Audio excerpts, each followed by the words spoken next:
오랜만에 미국 이야기 좀 하죠. 이제 21일에 미국 대통령이 바뀌는데요. 그런데 얼마 전에 이제 미국 의회에 트럼프 지지자들이 시위를 했는데 그때 사람이 한 4명 정도 죽기도 하고요. 경찰도 죽기도 하고 참 이제 난감한 일이 이제 벌어졌어요. 그 이유는 이제 새로 당선된 대통령 조 바이든 대통령이 이제 그날 이제 정식으로 이 사람이 당선됐습니다라고 국회에서 망치를 뚱뚱뚱 때리는 때예요. 그런데 그날에 이제 트럼프 지지자들이 많은 사람들이 국회를 6시간 동안 점거를 하고 막 그랬던 거죠. 그 사건 때문에 이제 트럼프는 탄핵을 당하게 생겼어요. 일단 하원은 통과했고요. 미국은 의회가 상원의원이 있고 하원의원이 있고 그런데요. 하원은 통과를 했고 이제 며칠 지나면 상원에서 이제 표결을 하게 될 건데 역사상 뭐 이런 일이 또 있을까 할 정도로 며칠 안 남았잖아. 이제 다 됐잖아. 그런데도 왜 그랬을까를 생각해 보면 우리나라는 대통령 중심제, 미국도 대통령 중심제이긴 하지만 우리는 옛날부터 이렇게 왕국이었기 때문에 조선시대 때는 왕국이었기 때문에 대통령의 권한이 굉장히 큰 나라예요. 그리고 미국도 그렇다고 생각하고 있지만 사실은 미국은 의회의 권한이 만만치가 않아요. 국민을 대표하는 사람들이 모여있기 때문에 의원들은 프라이들도 자기들은 국민들의 대표라는 거죠. 의회를 공격을 했다라는 것은 이건 완전히 테러다.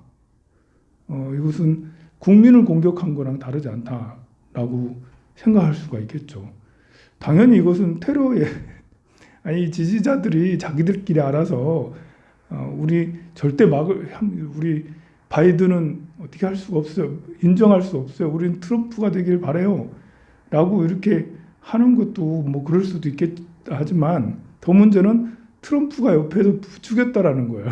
트럼프가 트위터를 날려가지고 저항하라 이러면서 저항하라고 막 이렇게 오히려 모이는 것을 좋아하고 부추기고 거기서 계속 저항하라고 이렇게 하고 있고 심지어 펜스 부통령한테 명령이라고 해야 되나? 명령을 내렸어요. 조 바이든을 인정하지 말라. 아니 펜스 부통령이 저거를 때려야 되거든요. 망치를 때려야 되는데 펜스 부통령한테 새로 당선된 사람을 인정하지 말라라고 명령을 내렸어요. 그랬더니 펜스 부통령이 버럭 화를 내면서 어떻게 그런 일이 있을 수 있냐고. 트럼프가 하는 말이 내가 펜스를 본 이래로 이렇게 화내는 건 처음 봤다. 뭐 이러면서 화를 버럭 냈다면서 어떻게 내 명령을 불복종할 수 있냐. 라면서 오히려 더 이제 이렇게 굉장히 적반하장으로 그렇게 하고 그랬죠. 좀 말이 안 되잖아요. 이미 이렇게 표에도 확정이 났고 뭐가 그렇게 억울하지? 불법 선거 자기는 불법 선거를 계속 이야기를 하지만 사실 불법 선거의 징후는 그렇게 크지 않은데도 불구하고 인정을 하지 않고 하는 것은 너무 이렇게 대통령이 참 신기하다. 저 미국 대통령 맞아? 할 정도로 참 신기한 그런 일이 벌어졌어요. 탄핵이 될 수도 있겠죠. 그러면 어떻게 되려나? 대통령이었던 그런 대통령 퇴임 이후에 모든 경호나 이런 것들도 다 이제 없어지게 되나? 이렇게 연금 같은 것도 없어지나? 잘 모르겠지만 어쨌든 미국의 의원들은 나라도 이거는 좀 문제다 할 만큼 심각한 거라서 자, 이번에 이제 바이든이 대통령이 되면서 블루 웨이브란 말을 자주 이렇게 쓰고 그래요. 블루 웨이브로 인해서 경기가 좀 나아질 거다라는 그런 희망을 다들 갖고 있는데요. 트럼프가 속한 정당은 민주당이에요. 민주당의 색깔이 블루예요. 블루, 파란 색깔이에요. 그래서 이번에 이제 하원은 벌써 장악을 했고, 며칠 전에 상원 투표, 이제 조지아주 투표도 역시 민주당이 하면서 50대 50으로 상원 의원, 하원 의원이 똑같아요. 50명씩 50명씩 공화당하고 같이. 그런데 캐스팅 보트를 부통령이 지게 돼 있거든요. 그래서 상원 의원도 민주당이 장악하고 백악관도 민주당이 장악하고 이 트리플 완전히 이제 세 세트가 백악관, 상원, 하원. 이건 오바마 이후로 오랜만에 이렇게 다시 이런 일이 있을 정도로 이렇게 좀 특이 상황이죠. 그러니까 독재가 될 수 있는 거지. 민주당 독재로 갈 수 있다라고 하는데요. 이번에 민주당은 공약이 참 의미심장한 공약이 많아요. 뭐 이렇게 탄소 중립 선언을 비롯한 앞으로 이제 내연기관 이런 거 안 하겠다. 또 이렇게 그 저탄소를 위해서 노력하겠다. 파리 협약에 다시 재가입하겠다. 뭐 이런 것들은 벌써 이제 공약으로 나와 있고요. 또 특이한 공약은 이제 경기 부양을 세게 하겠다. 요것이 이제 이렇게 주식시장하고 또 관계가 있어요. 주식시장. 지금 코스피도 3,100이 넘었고 3,200도 넘었다가 다시 좀 조정받아서 3,100이 넘었고 코스닥도 1,000을 향해서 가고 있고 지수들이 뭐 역사 지금까지 보지 못했던 지수예요. 자, 이 정도 올라가면 산꼭대기 다 올라간 거다. 이제는 내리막만 남았다. 라고 다들 야, 이거 내리막만 남은 것 같은데. 그런데도 불구하고 많은 사람들이 지금 이제 이렇게 제가 이렇게 한참 뭐 이렇게 그 금융 얘기, 주식 얘기 이렇게 얘기할 때는 오랜만에 하잖아요, 제가 지금. 그런데 그때는 이제 정말 그때는 들어가 가지고 이렇게 뭐 아무거나 사면 수익이 나는 그런 때였는데 지금은 참 너도 나도 이제 많이 들어가서 그런지 지금은 사람들이 이야기를 하면 주식 이야기밖에 안 한대. 무슨 얘기 하다가도 갑자기 주식 얘기 나가지고 그거 또 얘기하고 또 얘기하고 이렇게 많은 사람들이 지금 20대든 30대든 50대든 60대든 관계없이 누구나 다 하고 안 한 사람이 소외를 받는 이런 느낌을 많이 받아요. 왜냐하면 한 사람은 너 얼마 벌었어 자꾸 얘기하면 이러면 이제 가만히 있는 사람은 기분 나쁜 거예요. 남 잘 되는 거 좋아하는 사람 잘 없잖아요. 나도 같이 돈 벌어야 되는데 네가 돈 벌었어? 니도 돈 벌었어? 이러면 요즘엔 벼락거지라는 말이 있대요. 벼락거지. 벼락거지라는 말이 뭐냐면 현금만 들고 있는 사람이 벼락거지래. 뭐 부동산이나 주식이나 이런 거를 하는 사람 수익률이 굉장히 높은데 돈이 있으면서도 갑자기 내가 거지가 된 느낌. 참 난감해요. 없는 사람은 더 힘든데 없는 사람은 아예 뒤쳐 이렇게 제껴놓고 있는 사람도 괴롭다. 이제 가만히 있는 사람 현금만 갖고 있기 때문에. 그런데 지금이 뭐 이렇게 최고점인데 고점인지 아닌지 모르죠. 최고점인 것 같은데 지난주죠. 지난주에 얼마나 사람들이 많이 샀냐면 사람들이 하루에 4조 5천억 정도의 그 개인들이 산 거죠. 기관들은 3조, 외국인들은 뭐 1조 이런 정도로 팔고 최근 일주일 동안 10조 가까운 돈을 개인들이 매수를 다 했어요. 매수 금액을 저는 뭐 이렇게 여기 오랫동안 본 건 아니지만 주식을 하는 사람들이 보건데 아직 3조 원을 넘게 산 적은 한 번도 없었다라는 거죠. 2조 몇천억까지 한 10년 전에 그 정도 산 적은 있어도 이렇게 4조, 5조 가까이 이렇게 산 적은 처음 봤다라고 할 정도로 정말 많은 사람들이 하루에 그만큼 매수를 했는데요.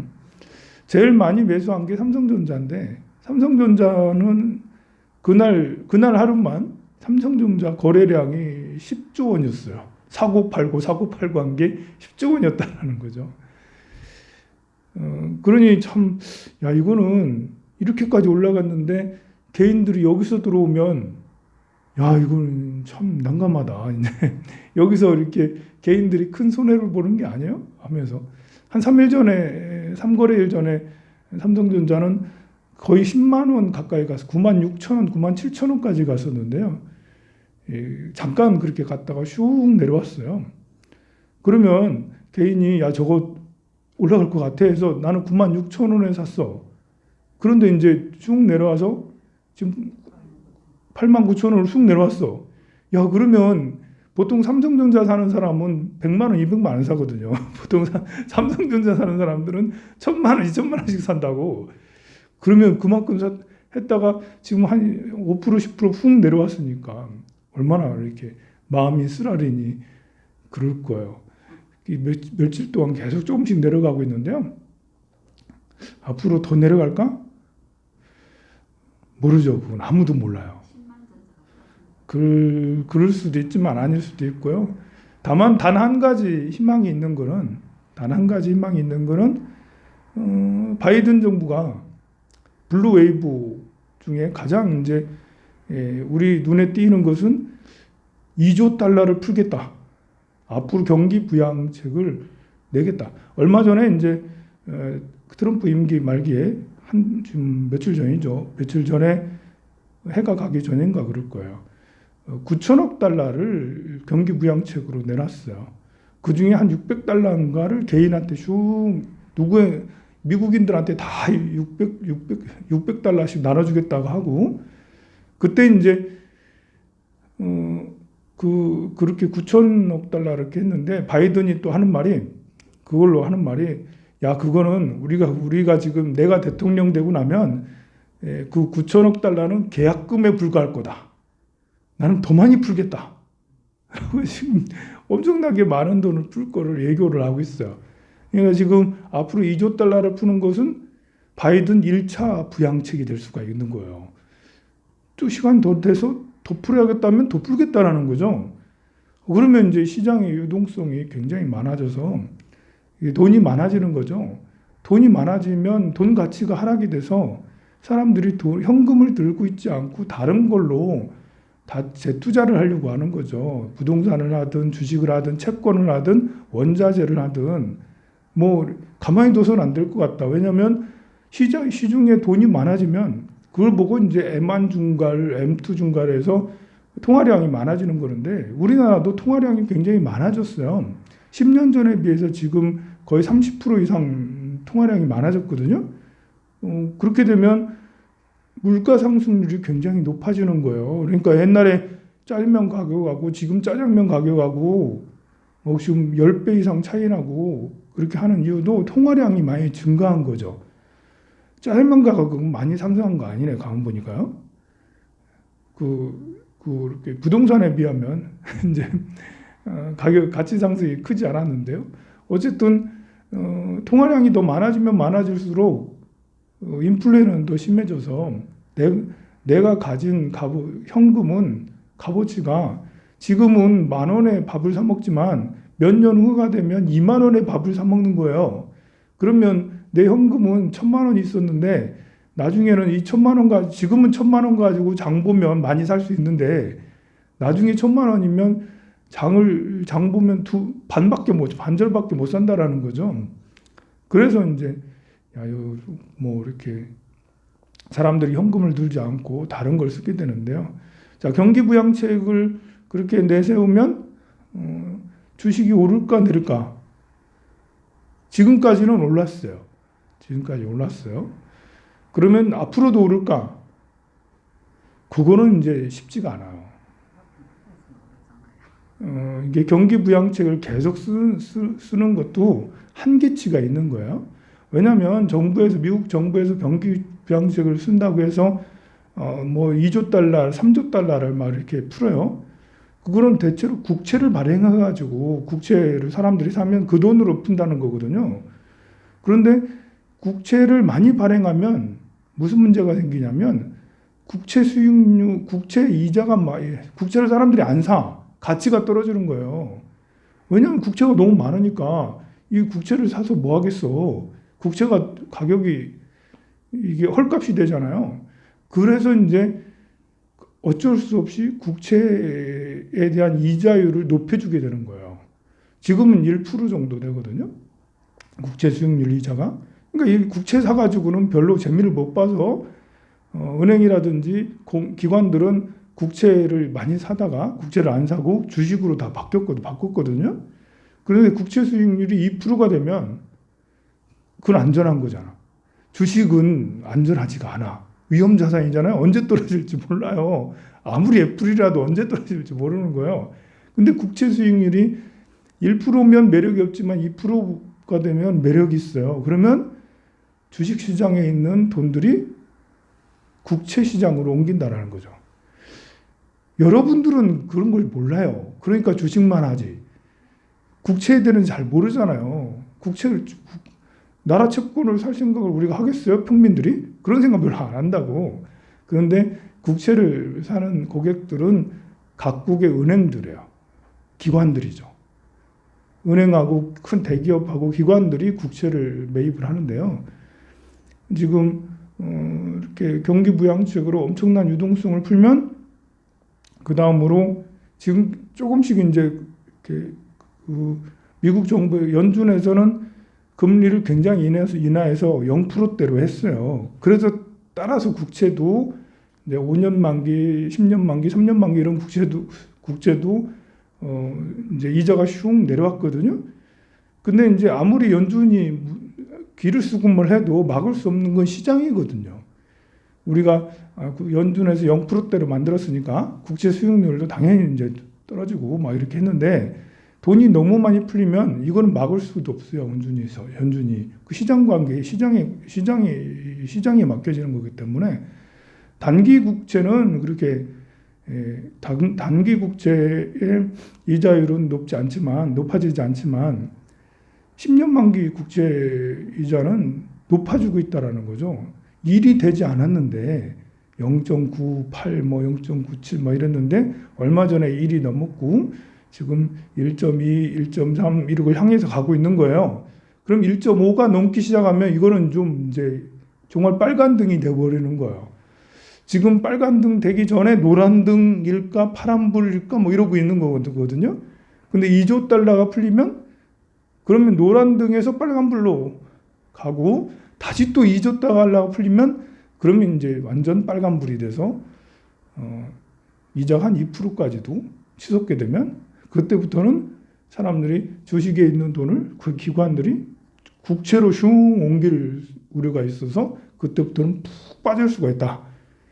이런 사이클을 모르고 있으면 담고 있던 사람들이 지금까지는 와 이만큼 올랐네 하면서 계좌가 이렇게 늘어났네 이러면서 기분 좋아라고 하고 있는데 그리고 가만히 있다가 날벼락 맞아가지고 두두두두 떨어져가지고 이제 원금 늦게 들어온 사람, 어제 들어오고 그제 들어오고 이런 사람들은 이제 그러면 이 사람들은 마이너스 두두두두 이렇게 될 수가 있게 되는 거예요.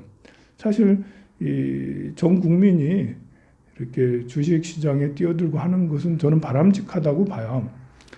주식 시장이 왜곡돼서 노름 시장으로 변해서는 안 되겠지만 현대 자본주의에서는 주식 시장이 투자의 개념으로 시작된 거기 때문에 지금은 투기의 이제 단계도 있지만 투자의 개념으로 시작되기 때문에 우리나라는 이렇게 부동산 비중을 너무 많이 들고 있어서 부동산 버블 직전이거든요 지금. 그런데 주식 버블은 아직 아니라고.